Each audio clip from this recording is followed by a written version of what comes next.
नवाज शरीफ को तो आप जानते ही होंगे, इंडिया के पीठ में छुरा भोंकने वाला बंदा। और इस बंदे को आप जानते ही होंगे क्योंकि 2014 में ये प्राइम मिनिस्टर मोदी के बनने के बाद, प्राइम मिनिस्टर बनने के बाद वो भारत में आए थे। इम्पोर्टेंट बात बता दें कि नवाज शरीफ फिर से पाकिस्तान के प्राइम मिनिस्टर हो सकते हैं क्योंकि संसद ने आजीवन अयोग्यता वाला कानून बदला है। अब 5 साल ही रहेंगे डिसक्वालीफाइड। जिस तरीके से राहुल गांधी डिसक्वालीफाइड हो गए, उसी तरीके से पाकिस्तान का कानून। अब पाकिस्तान के पूर्व प्रधानमंत्री लंदन से मुल्क लौटकर न सिर्फ चुनाव लड़ सकेंगे बल्कि जीतने पर भी प्राइम मिनिस्टर भी बन सकते हैं। पाकिस्तान की संसद ने लाइफ टाइम डिसक्वालिफिकेशन को रद्द कर दिया है। नए कानून के तहत किसी भी सांसद को अब 5 साल से ज़्यादा के लिए अयोग्य करार नहीं दिया जा सकेगा।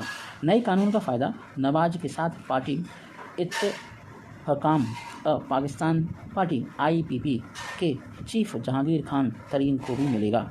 IPP में ज़्यादातर वही नेता हैं जिन्होंने 9 मई की हिंसा के बाद इमरान खान की पार्टी पाकिस्तान तहरीक-ए-इंसाफ PTI छोड़ी है। माना जा रहा है कि इस पार्टी को फ़ौज ने ही तैयार कराया है ताकि इमरान को सियासी तौर पर ख़त्म किया जा सके। मतलब इमरान खान का पॉलिटिकल कैरियर समझो गया, ख़त्म, फिनिश। नवाज शरीफ और तरीन को कैसे फ़ायदा मिलेगा, आज बात करते हैं इस मुद्दे पर। काफ़ी रोचक मुद्दा है। नवाज शरीफ को सियासी साजिश के तहत जून 2017 में कई मामलों में सज़ा सुनाई गई थी। इसी वक्त सुप्रीम कोर्ट ने उनके ताउम्र मतलब पूरी लाइफ टाइम चुनाव लड़ने पर पाबंदी लगा दी थी। संविधान के अनुच्छेद 62(1)(f) के तहत उन्हें बेईमान करार भी दिया गया था कि वो चोर हैं, बेईमान हैं, डकैत हैं, गंदे हैं, घटिया हैं। संसद के अपर हाउस सीनेट में इस महीने की शुरुआत में अयोग्यता कानून को बदलने के लिए नया बिल पेश किया गया है। पाकिस्तान में यहाँ ये भी पारित किया गया है कि इसके बाद शनिवार को ही यह बिल निचले सदन नेशनल असेंबली में पेश किया गया। यहाँ रविवार को मतलब पाकिस्तान की असेंबली में पारित कर दिया गया। नए बिल के मुताबिक पाकिस्तान की पाकिस्तान का कोई भी सांसद है या विधायक है 5 साल से ज़्यादा अयोग्य करार नहीं दिया जा सकता। मान लीजिए अगर किसी सांसद या विधायक को 2023 में अयोग्य करार दिया जाता है तो वो ज़्यादा से ज़्यादा 5 साल यानी 2028 तक ही चुनाव नहीं लड़ सकेगा। नए कानून के लिहाज से नवाज शरीफ और जहांगीर खान तरीन दोनों अब न सिर्फ चुनाव लड़ सकेंगे बल्कि प्रधानमंत्री समेत मुल्क के किसी भी ओहदे पर काबिज हो सकेंगे। माना जा रहा है कि राष्ट्रपति आरिफ अलवी इस बिल को जल्द मंजूरी दे देंगे। हालांकि अगर वो ऐसा नहीं भी करते हैं तो इससे कोई फ़र्क भी नहीं पड़ेगा क्योंकि 20 दिन बाद यह बिल अपने आप कानून की शक्ल अख्तियार कर लेगा। और आपको बता दें कि लंदन में है नवाज शरीफ अब तक 3 बार पाकिस्तान के प्राइम मिनिस्टर रह चुके हैं। बड़ा घटिया प्राइम मिनिस्टर है। पाकिस्तान हमेशा इंडिया के साथ इसी टाइप की रणनीति अपनाता है। पाकिस्तान की सुप्रीम कोर्ट ने 2017 में नवाज शरीफ को पनामा पेपर्स मामले में अयोग्य घोषित कर दिया था। इसके बाद वो कोई चुनाव भी नहीं लड़ सकते थे और ये वही प्राइम मिनिस्टर हैं जो बहुत ही ख़तरनाक है इंडिया के लिए और इससे आर्मी भी सपोर्ट करती है। लाहौर हाई कोर्ट ने 2019 में नवाज को इलाज कराने के लिए 4 हफ्ते के लिए विदेश जाने की इजाज़त दी थी। 19 नवंबर 2019 को नवाज शरीफ लंदन चले गए और तब से वापस नहीं लौटे। कोर्ट ने 2018 में नवाज को अल अजीजिया स्टील मिल्स भ्रष्टाचार मामले में दोषी ठहराते हुए 7 साल की सज़ा सुनाई थी। इसके अलावा एवनफील्ड प्रॉपर्टी मामले में उन्हें 11 साल की सज़ा सुनाई गई थी और 80 करोड़ रुपए का जुर्माना भी लगाया गया था। 16 नवंबर 2019 को लाहौर हाई कोर्ट ने नवाज की सज़ा सस्पेंड करते हुए उन्हें इलाज के लिए विदेश जाने की इजाज़त भी दी थी। इमरान जब प्रधानमंत्री थे तब उनके रेल मंत्री शेख रशीद ने नवाज और उनके भाई शहबाज पर गंभीर आरोप लगाए थे और रशीद ने एक टीवी चैनल को इंटरव्यू में कहा था कि नवाज और उनके भाई स्पेशल प्लेन में कम से कम 82 बक्से लेकर लंदन गए थे। इनमें क्या था, इसकी जांच क्यों नहीं हुई, किसने इतना सामान लेकर जाने की इजाज़त दी। नवाज की बेटी मरियम अब क्योंकि चुप है। रशीद ने आगे कहा था कि आज शरीफ को देश छोड़ने की मंजूरी मिली है। कल आसिफ अली जरदारी भी यही मांग करेंगे, तब आप उन्हें कैसे इनकार कर पाएंगे? बिलावल की बात न करें और अच्छा होगा कि मैं जानता हूं कि उनकी सच्चाई क्या है। रशीद के मुताबिक अकेले शहबाज ने ही करीब 423 करोड़ पाकिस्तानी रुपयों का भ्रष्टाचार किया है। उनके पास 32 कंपनियों का मालिकाना हक है। नवाज ने खुद कम से कम 16 ऐसी कंपनियां बनाई जो सिर्फ कागज़ पर हैं। तरीन कौन है? पाकिस्तान में एक नई और बड़ी सियासी पार्टी बन गई है। इसका नाम इत्तेहकाम पाकिस्तान पार्टी है। इस पार्टी की दो खास बातें हैं। पहली, 9 मई की हिंसा के बाद इमरान खान की पार्टी पाकिस्तान तहरीक-ए-इंसाफ PTI छोड़ने वाले ज़्यादातर नेता इस नई पार्टी में शामिल हो गए। दूसरी खास बात क्या है? इस पार्टी को मुल्क के सबसे अमीर कारोबारियों में शुमार sugar mafia Jahangir Khan Tareen JKT ने बनाया है। जहांगीर खान तरीन वो शख्स हैं जिनका 2011 में इमरान की पार्टी खड़ी करने में सबसे अहम रोल था। बाद में इमरान ने उन्हें पार्टी से निकाल दिया था। जहांगीर के पास 2 प्राइवेट जेट भी हैं। जहांगीर खान तरीन को पाकिस्तान में JKT के नाम से भी जाना जाता है। वो अरबों रुपए की कंपनियों के मालिक हैं। हालांकि पाकिस्तान में भी एक बहुत बड़ा तबका ऐसा है जो जहांगीर को शुगर माफिया बताता है। जहांगीर काफ़ी फेमस हैं। पाकिस्तान के पूर्व प्राइम मिनिस्टर नवाज शरीफ 729 करोड़ की संपत्ति के मालिक हैं। पाकिस्तान के चुनाव आयोग की माने तो नवाज पाकिस्तान के सबसे धनी व्यक्तियों में से एक हैं। उनके पास लंदन में आलीशान मकान, कागज़ और कपड़ा मिल, लैंड क्रूजर से लेकर मर्सिडीज जैसी महंगी गाड़ियाँ भी हैं। जय हिंद, जय भारत। BCCI टीम इंडिया अगले जुलाई में वेस्ट इंडीज़ के लिए रवाना होना है, जहां दोनों टीमों के बीच 2 टेस्ट, 3 वनडे और इंटरनेशनल सीरीज़ खेली जानी है। इस दौरे की शुरुआत 12 जुलाई से होने जा रही है। और आपको बता दें कि पहले भारतीय क्रिकेट कंट्रोल बोर्ड ने टेस्ट और वनडे की 15 सदस्यीय टीम का ऐलान भी कर दिया है, जिसमें भारतीय टीम की डेथ स्पेशलिस्ट गेंदबाज अर्शदीप सिंह को नज़रअंदाज किया गया है। BCCI द्वारा अर्शदीप को वेस्ट इंडीज़ दौरे पर इस वजह से नहीं चुना गया। क्या है कारण, आपको बताते हैं। वेस्ट इंडीज़ के खिलाफ अगले महीने में खेली जाने वाली वनडे और टेस्ट सीरीज़ के लिए अर्शदीप सिंह को नहीं चुना गया है। वेस्ट इंडीज़ के खिलाफ अगले महीने आप जानते हैं कि एक क्रिकेट टेस्ट सीरीज़ होने वाली है, वनडे भी होने वाले हैं। वह इन दिनों इंग्लैंड में हैं। कौन? अर्शदीप सिंह, जहां उन्होंने काउंटी क्रिकेट में कैंट की ओर से डेब्यू किया। यही वजह हो सकती है कि भारतीय क्रिकेट कंट्रोल बोर्ड ने टेस्ट और वनडे की 15 सदस्यीय टीम में शामिल नहीं किया। हालांकि वेस्ट इंडीज़ के खिलाफ अगस्त में 5 T20 इंटरनेशनल मैचों की सीरीज खेली जानी है, जिसमें अर्शदीप को खेलते हुए देखा जा सकता है। अर्शदीप सिंह ने पिछले साल T20 और वनडे में टीम इंडिया के लिए डेब्यू किया था। उन्होंने अभी 3 ODI मैच खेले हैं, जिसमें एक भी विकेट अपने नाम नहीं कर पाए, जबकि 26 T20 मुकाबले खेले हैं, जिसमें 8.4 की इकोनॉमी से 41 विकेट अपने खाते में जोड़े हैं। आपको बता दें, Rohit Sharma captain, Shubman Gill, Rituraj Gaekwad, Virat Kohli, Surya Kumar Yadav, Sanju Samson wicketkeeper, Ishan Kishan wicketkeeper, Hardik Pandya उप कप्तान, शार्दुल ठाकुर, रविंद्र जडेजा, अक्षर पटेल, युजवेंद्र चहल, कुलदीप यादव, जयदेव उनादकट, मोहम्मद सिराज, उमरान मलिक, मुकेश कुमार। ये हैं 15 सदस्य किसके लिए? वेस्ट इंडीज़ के खिलाफ जीतने के लिए, खेलने के लिए, वनडे के लिए। Thank you so much, have a nice day. जय हिंद, जय भारत। विपक्षी गठबंधन का नाम PDA ही क्यों? मीटिंग में शामिल रहे नेता ने बताया। बीते दिनों पटना में हुई गठबंधन की बैठक में शामिल हुए विपक्षी दलों के मोर्चे का नाम PDA हो सकता है।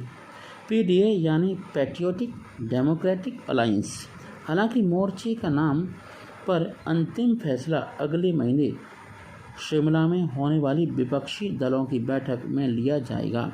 सूत्रों ने बताया कि सीपीआई महासचिव डी राजा ने शनिवार को पटना में पार्टी कार्यकर्ताओं को संबोधित करते हुए इस पर बयान दिया था।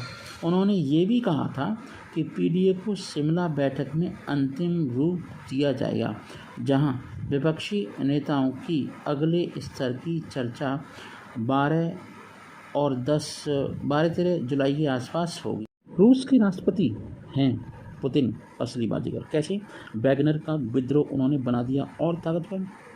कैसे? पुतिन को रूस के राष्ट्रपति व्लादिमीर पुतिन की सत्ता को चुनौती देने वाला वैगनर ग्रुप की बगावत नाकाम हो गई है।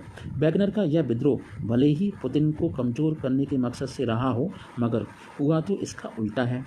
रिपोर्ट के मुताबिक इस बगावत का पुतिन को सीधे तौर पर लाभ मिलने वाला है। रूसी और राष्ट्रपति इसे देश की एकता और खतरा के लिए खतरा बताकर आम जनता के बीच अपनी पकड़ और मजबूत कर सकते हैं। वैगनर की बगावत के चलते रूसी नागरिक पुतिन के पीछे और मजबूती से एकजुट हो जाएंगे, जिससे देश में उनकी लोकप्रियता पहले से भी ज़्यादा बढ़ने वाली है। इस स्थिति में पुतिन राजनीतिक तौर पर पहले से कहीं ज़्यादा ताकतवर हो जाएंगे। जय हिंद, जय भारत। जानते हैं प्राइम मिनिस्टर मोदी पिरामिड्स को देखने गए।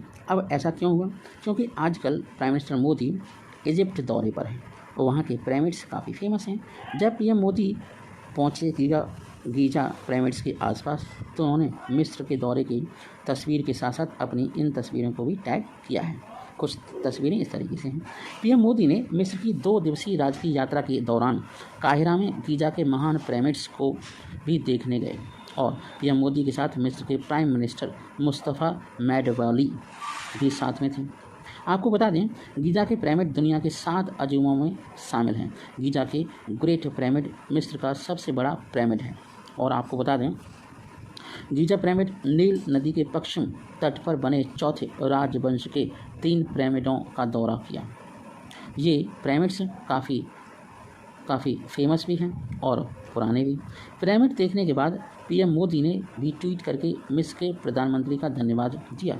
उन्होंने लिखा कि मेरे साथ पिरामिड देखने जाने के लिए प्राइम मिनिस्टर मुस्तफ़ा मैडवाली को धन्यवाद देता हूं। हमने अपने राष्ट्रों के सांस्कृतिक इतिहास और आने वाले समय में इन संबंधों को कैसे गहरा किया जाए, ये इसकी नींव रखी जा चुकी है। प्रधानमंत्री मोदी अमेरिका के दौरे के बाद शनिवार 24 जून को मिस्र पहुंचे थे। पीएम मोदी मिस्र की 2 दिवसीय यात्रा के बाद 25 जून की रात को भारत लौटे हैं और आपको बता दें, ये काफ़ी ऐतिहासिक विजिट दौरा रहा। प्रधानमंत्री मोदी ने कायरा में स्थित मिस्र की 11वीं सदी की ऐतिहासिक और हाकिम मस्जिद का भी दौरा किया और इस मस्जिद का भारत के दाऊदी बोहरा समुदाय की मदद से जीर्णोद्धार किया गया है। ये बहुत ही सम्मानजनक बातचीत है। जय हिंद, जय भारत। आज आपको एक चटपटी खबर बताने वाले हैं। आप और राहुल गांधी, मतलब आप आम आदमी पार्टी और राहुल गांधी के बीच में तकरार बढ़ गई है। हुआ ये है, उन्होंने एक स्टेटमेंट दिया है कि अगर देश बचाना है तो राहुल गांधी को लेकर आपने कांग्रेस और विपक्षी एकता को दिया नया चैलेंज। क्या दिया है वो बताते हैं, आपको साझा करते हैं। इस वीडियो लेक्चर के माध्यम से हम आपको आप और कांग्रेस पार्टी के बीच में जो तकरार है उससे समझ रहे हैं। एक और टैग दिया गया है, आप टारगेटेड राहुल गांधी। बिहार के पटना में हुई विपक्षी दलों की बैठक के बाद से आम आदमी पार्टी कांग्रेस पर हमलावर हो गई है। हुआ ये है कि दिल्ली अध्यादेश पर समर्थन मांग रही आपने कांग्रेस को नई चुनौती दी है। ये दिल्ली अध्यादेश है क्या? एक्चुअल में अरविंद केजरीवाल का नाम तो आपने सुना ही होगा। अरविंद केजरीवाल वही व्यक्ति हैं जिन्होंने अन्ना हजारे की पीठ में छुरा भोंककर एक पार्टी बनाई। जब ये करप्शन के खिलाफ लड़ रहे थे 2010 में 11 में, तब इन्होंने कहा था कि मैं कभी भी कोई पार्टी नहीं बनाऊंगा और मैं सादा जीवन उच्च विचार वाला इंसान हूँ। लेकिन आपने शीश महल की कहानी सुनी होगी किसी दिन, उसका भी वीडियो हम बनाएंगे। आप अटैक ऑन राहुल गांधी, ये अरविंद केजरीवाल की अटैकिंग का मोड देखते हैं। चलिए वीडियो स्टार्ट करते हैं। दिल्ली में केंद्र के अध्यादेश के खिलाफ विपक्षी दलों का समर्थन मांग रही आम आदमी पार्टी आप ने कांग्रेस के पूर्व अध्यक्ष राहुल गांधी को निशाने पर ले लिया है। अब एक नई समस्या खड़ी हो गई है। पार्टी का कहना है कि कांग्रेस को तीसरी बार राहुल गांधी को नेता के तौर पर प्रोजेक्ट नहीं करना चाहिए, क्योंकि लालू प्रसाद यादव ने कहा था कि राहुल गांधी आप हो गए दूल्हा और हम हो गए सब बाराती। आप प्रवक्ता प्रियंका कक्कड़ ने ये बात एक ट्वीट के माध्यम से कही है। और आजकल जो बातचीत होती है पार्टियों के बीच में, नेताओं के बीच में, वो ट्वीट करके होती है, मतलब पूरे वर्ल्ड में वो बात फैल जाती है जहाँ जहाँ पर ट्विटर है। उन्होंने ट्वीट में लिखा कि अगर देश बचाना है तो सबसे पहले कांग्रेस को बोल देना चाहिए कि वो तीसरी बार भी राहुल गांधी को दूल्हा नहीं बनाएगी, राहुल गांधी पर दाव नहीं लगाएंगे और समूचे विपक्ष पर ये दबाव नहीं डालेंगे। देश हित में ये संविधान बचाने से भी ऊपर है। मतलब ये चाहते हैं, अब समझ में आ रहा है क्लियर, कि आम आदमी पार्टी के मुखिया अरविंद केजरीवाल खुद प्राइम मिनिस्टर बनना चाहते हैं। ये बात साफ हो गई है। प्रियंका कक्कड़ ये ट्वीट बिहार के पटना में हुई विपक्षी दलों की बैठक के बाद सामने आया, जिसमें आपने अपना रुख स्पष्ट करते हुए कहा था कि अगर कांग्रेस संसद में दिल्ली अध्यादेश का विरोध नहीं करती है तो आप कांग्रेस के नेतृत्व वाले विपक्ष का हिस्सा नहीं बनेगी। विपक्ष की बैठक में उठा दिल्ली अध्यादेश का मुद्दा। बीजेपी के खिलाफ एकजुट होने में लगे विपक्षी दलों की बिहार के मुख्यमंत्री नीतीश कुमार की मेजबानी में शुक्रवार 23 जून को बैठक हुई। इसमें कांग्रेस अध्यक्ष मल्लिका अर्जुन खड़गे, पूर्व अध्यक्ष राहुल गांधी, पश्चिम बंगाल की मुख्यमंत्री ममता बनर्जी, दिल्ली के सीएम अरविंद केजरीवाल और एनसीपी चीफ शरद पवार सहित कई नेता शामिल हुए। आपको बता दें कि बहुत महत्वपूर्ण बैठक थी। मीटिंग में दिल्ली का अध्यादेश मामला भी उठा। बैठक में अध्यादेश को लेकर केजरीवाल ने कांग्रेस नेता राहुल गांधी से चाय पर समय मांगा, अपॉइंटमेंट लिया, क्योंकि राहुल गांधी तो आप जानते हैं बिजी व्यक्ति हैं, पूरे भारत की नेशनल कांग्रेस को लीड कर रहे हैं, नेता वही हैं, बाकी का कोई भी हो, लेकिन वो नहीं माने। अरविंद केजरीवाल ने मीटिंग में क्या कहा ये आपको बताना चाहता हूँ। उन्होंने कहा कि आम आदमी पार्टी सूत्रों के मुताबिक ये कहा कि मीटिंग में पार्टी के राष्ट्रीय संयोजक अरविंद केजरीवाल को बोलने का जब मौका मिला तो उन्होंने सबसे पहले पहली बात अध्यादेश को लेकर रखी और इस पर समर्थन मांगा। कांग्रेस ने अध्यादेश को लेकर अपना स्टैंड क्लियर नहीं किया है, तो इस कारण अरविंद केजरीवाल ने राहुल गांधी से चाय पर मिलने को कहा ताकि मतभेद और मनभेद दूर किए जा सकें, लेकिन राहुल गांधी ने इस पर मना कर दिया। मतलब ये हुआ, राहुल गांधी ने एक बात और स्पष्ट कर दी।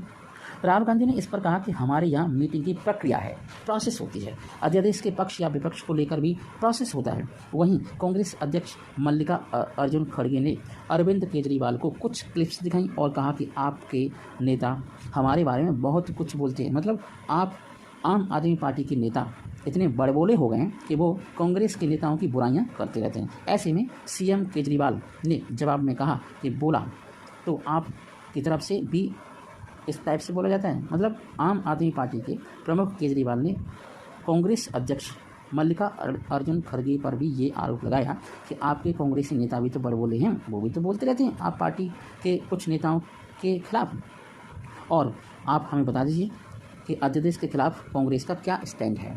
जय हिंद, जय भारत।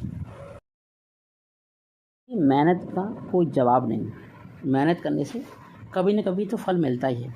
तो हम बात करने वाले हैं काफ़ी इम्पोर्टेंट सुर्खियों वाली न्यूज का। दुनिया की टॉप रेस्टोरेंट में शामिल हुआ है अमरीक सुखदेव ढाबा। भारत के 7 रेस्टोरेंट को मिली जगह। देखें कौन कौन सी लिस्ट है। आपको बता दें, खुशी की बात तो ये है कि भारत के 7 रेस्टोरेंट ने दुनिया के 150 सबसे प्रसिद्ध रेस्टोरेंट की सूची में जगह बनाई है। कोझिकोड के ऐतिहासिक पैरागॉन रेस्टोरेंट को दुनिया का 11वां सबसे प्रसिद्ध रेस्टोरेंट घोषित किया गया है। और आपको बता दें कि दुनिया के 150 सुप्रसिद्ध रेस्टोरेंट की लिस्ट जारी की गई। इनमें भारत के भी कई रेस्टोरेंट शामिल हैं। यात्रा ऑनलाइन गाइड टेस्ट एटलस ने इसे जारी किया है। गाइडलाइन के अनुसार ये फूड जॉइंट्स सिर्फ भोजन के लिए ही नहीं, बल्कि इनकी तुलना दुनिया के सबसे प्रसिद्ध संग्रहालयों, दीर्घाओं, स्मारकों से की जा सकती है। आपको बता दें कि इस लिस्ट में वियना फिल्म मुलर ऑस्ट्रिया टॉपर है। इसके बाद अमेरिका के न्यूयॉर्क स्थित कार्ज डेली स्टेशन का नाम आता है। वहीं इंडोनेशिया के सानूर में वारुंग मार्क तीसरे स्थान पर आता है। इसके अलावा भारत के अमरीक सुखदेव ढाबा, टुडे कबाबी, पीटर कैट जैसे भारत रेस्टोरेंट को भी जगह मिली है। आपको बता दें खुशी की बात तो बहुत ज़्यादा है कि भारत के 7 रेस्टोरेंट ने दुनिया के 150 सबसे प्रसिद्ध रेस्टोरेंट की सूची में जगह बना ली है। और आपको बता दें, कोझिकोड के ऐतिहासिक पैरागॉन रेस्टोरेंट को दुनिया का 11th सबसे प्रसिद्ध रेस्टोरेंट घोषित किया जा चुका है। यहाँ की बिरयानी को इसका सबसे प्रतिष्ठितम व्यंजन बताया गया है। जय हिंद, जय भारत। टेस्ट एटलस ने कहा, केरल के कोझिकोड में पैरागॉन समृद्ध गैस्ट्रोनॉमिक इतिहास का प्रतीक है। यहाँ की बिरयानी काफ़ी खास है। यह इनकी सदियों पुरानी खासियत है। इसे स्थानीय रूप से प्राप्त सामग्री से ही तैयार किया जाता है। आपको बता दें कि इस रेस्टोरेंट की स्थापना 1939 में की गई थी। रेस्टोरेंट स्थानीय उत्पादों को प्रदर्शित करने और पारंपरिक खाना पकाने के तरीकों को अपनाने में गर्व महसूस करता है। 12वें स्थान पर लखनऊ के टुडे कबाबी हैं और यह अपने मुगलई व्यंजनों के लिए बेहद लोकप्रिय हैं। यहाँ का गलौटी कबाब काफ़ी फेमस है। इसे कच्चे पपीते और विभिन्न प्रकार के मसालों के साथ बारीक कीमा से तैयार किया जाता है। स्वाद एटलस के अनुसार इसकी विशिष्ट स्वाद प्रोफाइल और इसके निर्माण के पीछे की विरासत ने टुडे कबाबी को घरेलू और अंतर्राष्ट्रीय स्तर पर स्थापित कर दिया है। कोलकाता का पीटर पैट, मुरथल का अमरीक सुखदेव ढाबा, बेंगलोर का मावली टिफ़िन रूम, दिल्ली का करीम और मुंबई का राम आश्रय को क्रमशः 17th, 23rd, 39, 87वां और 112वां स्थान मिला है। जय हिंद, जय Bharat. Pakistan news. Parliamentary reports association ने इशाक डार की कड़ी निंदा की है। उन्होंने वित्त मंत्री से रिपोर्टर से माफ़ी मांगने के लिए भी कहा है और कहा गया है कि you know that Pakistan Ishaq Dar angry journalist why. चलिए मामला क्या है इसे देखते हैं।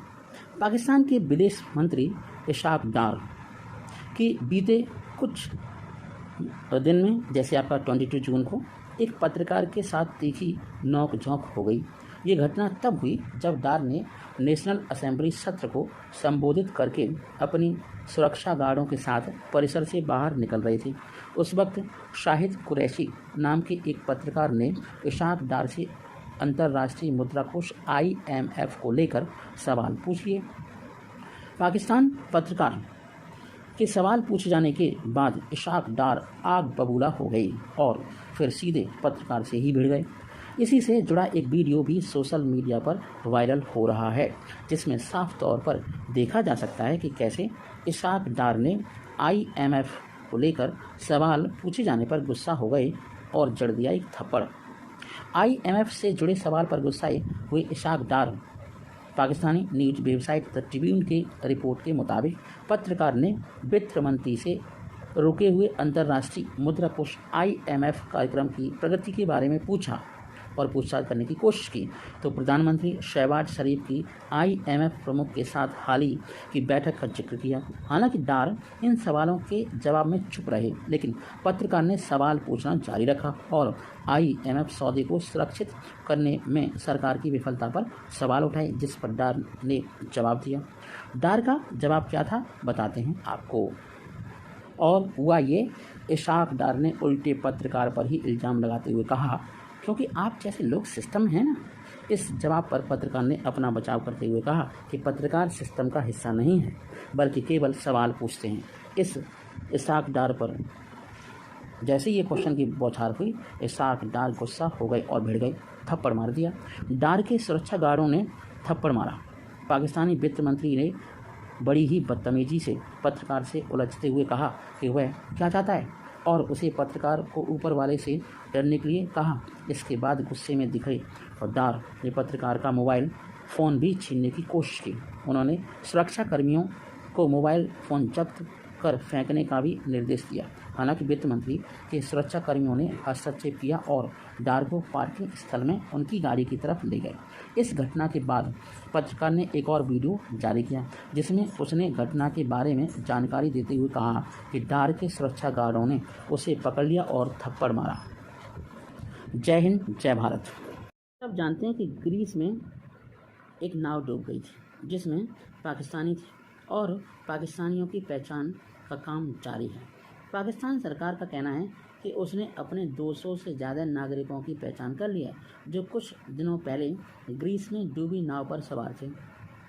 पाकिस्तान की संघीय जांच एजेंसी FIA ने कहा कि उसने पाकिस्तान प्रशासित कश्मीर में पीड़ित परिवारों से संपर्क किया और बताया कि एजेंसी ने VCR से DNA सैंपल लिए हैं। उन्हें उम्मीद है कि इससे पीड़ितों की पहचान करने में काफ़ी मदद मिलेगी।